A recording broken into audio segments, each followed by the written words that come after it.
सुप्रभात बच्चों, आपका एक बार फिर से स्वागत है आपकी हिंदी की कक्षा में।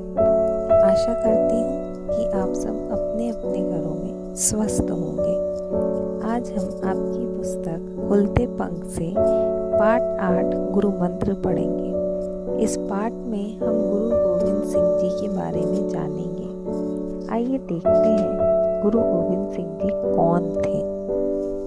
गुरु गोविंद सिंह जी सिखों के 10वें गुरु थे। उनके पिताजी का नाम गुरु तेग बहादुर था। गुरु तेग बहादुर जी की मृत्यु के उपरांत गुरु गोविंद सिंह जी को गुरु बनवाया गया। गुरु गोविंद सिंह जी एक महान योद्धा थे, एक अच्छे कवि थे, एक भक्त थे एवं एक आध्यात्मिक नेता भी थे। तो आइए इनसे जुड़ा एक प्रसंग आज हम पढ़ते हैं। पाठ 8 गुरु मंत्र। एक बार गुरु गोविंद सिंह जी पटना जा रहे थे। रास्ते में कुछ समय के लिए वे एक जमींदार के घर रुके। जमींदार उनका शिष्य था। शिष्य मतलब उनका चेला था। गुरुजी पहली बार उसके घर पधारे थे। पहली बार घर पधारे थे मतलब उसके घर आए थे। इसलिए जमींदार की खुशी का ठिकाना नहीं था। खुशी का ठिकाना एक मुहावरा है जिसका अर्थ है वो बहुत प्रसन्न थे। वह अपनी पत्नी और बच्चों के साथ दौड़ कर गुरु जी की सेवा सत्कार में जुट गए। सेवा सत्कार मतलब अतिथि सत्कार में जुट गए। जब हमारे यहाँ कोई मेहमान आता है तो हम भी ऐसे ही करते हैं। जमींदार हाथ जोड़े गुरु जी की आज्ञा की प्रतीक्षा में खड़ा था। प्रतीक्षा मतलब उनके इंतजार में खड़ा था। गुरु जी ने उसे एक गिलास पानी मंगवाने के लिए कहा। तुरंत जमींदार ने अपने बड़े बेटे से कहा, बेटा जाओ, तुम अपने हाथ से गुरु जी के लिए पानी लाओ। गुरु की सेवा का अवसर बड़े भाग्य से मिलता है। ऐसा उन्होंने अपने बड़े बेटे से कहा कि बेटा आप जाइए और एक गिलास पानी लेकर आइए, क्योंकि हमें गुरुजनों की सेवा करनी चाहिए। ऐसे अवसर हमें बहुत जल्दी से नहीं मिलते हैं। ऐसा सुनकर अब बेटा क्या करेगा? अपने पिता की आज्ञा मानेगा? जरूर मानेगा। अब देखिए आगे होता है क्या। बेटा दौड़कर गिलास में पानी ले आया।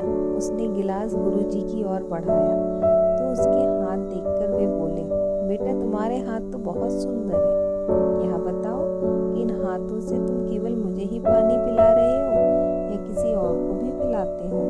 इससे पहले कि बेटा कुछ उत्तर देता, जमींदार बोल उठा, महाराज, जीवन में पहली बार यह आपके लिए ही पानी लाया है। किसी और के लिए यदि कहा जाता तो यह कभी पानी न लाता। जमींदार की बात सुनकर गुरुजी गंभीर हो गए। गंभीर मतलब वो शांत हो गए। वे बोले, भाई मेरे लिए तो किसी मामूली नौकर से पानी मंगवा दो। इसके हाथ का पानी मैं नहीं पी सकूंगा। सब एक दूसरे का मुंह देखने लगे। जमींदार बड़ी विनम्रता से बोला, विनम्रता मतलब बहुत ही आदर से बोला, महाराज मेरे बेटे को आपकी सेवा का ऐसा सुअवसर फिर कहाँ मिलेगा? आप उसके हाथ से पानी पी लेंगे तो वह धन्य हो जाएगा। धन्य मतलब बहुत ही योग्यवान हो जाएगा वो।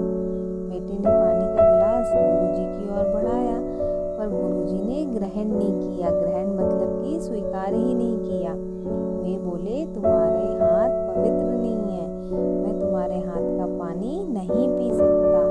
अब यह बात सुनकर अब आप ही बताइए, अगर कोई आपके घर में गुरु आए और वो आप उन्हें कुछ दो और वो मना कर दें तो आपको कैसा लगेगा?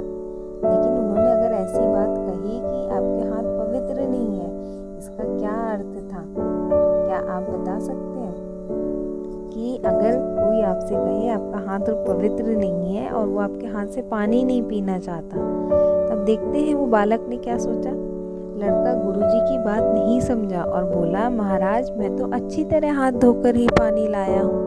क्योंकि वो बालक है, उसने क्या सोचा कि मेरे हाथ गंदे हैं, इसलिए मैं अपना हाथ धोकर ही आपके लिए पानी लाया हूँ। मगर गुरु गोविंद सिंह जी ने उत्तर दिया, बेटा हाथ दूसरों की सेवा करने से पवित्र होते हैं, धोने से नहीं।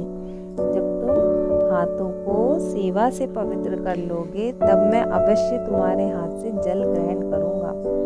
जमींदार के बेटे की आंखें भर आई। आंख भर आना मतलब कि यहाँ एक मुहावरा है, आंसू आ जाना। उसे गुरु मंत्र मिल गया था। उस दिन से उसने जीवन भर दूसरों की सेवा करने का व्रत ले लिया। व्रत मतलब संकल्प ले लिया, दृढ़ निश्चय कर लिया कि वो हमेशा दूसरों की सेवा करेगा।